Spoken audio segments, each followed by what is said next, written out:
महाराष्ट्राच्या विधानसभेमध्ये काल एक वेगळाच योगायोग बघायला मिळालाय। रोहित पाटील यांनी आमदारकीची शपथ घेतली आणि त्यावेळेस अनेकांना त्यांचे वडील अर्थातच आर पाटील यांची आठवण झाली। दशकभरापूर्वी घडलेली गोष्ट सर्वांना आठवली।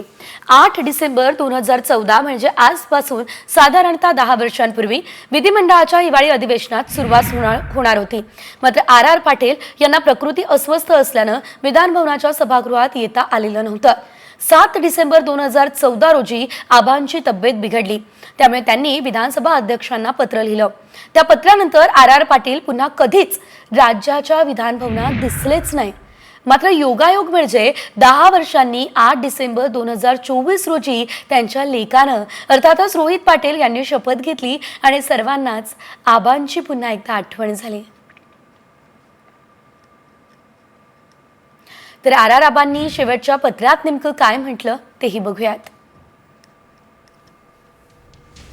प्रकृती अस्वस्थ असल्याने सध्या डॉक्टरांनी सक्तीच्या विश्रांतीचा सल्ला दिलाय। त्यामुळे मला दिनांक 8 डिसेंबर 2014 पासून नागपूरमध्ये सुरू होणाऱ्या विधिमंडळ अधिवेशनास सुरुवातीचे काही दिवस उपस्थित राहता येणार नाही। तरीही सभागृहामध्ये अनुपस्थित राहण्याची अनुमती मिळावी असं त्यांनी या पत्रामध्ये म्हटलेलं होतं। हे आर आबा यांचं शेवटचं पत्र आहे।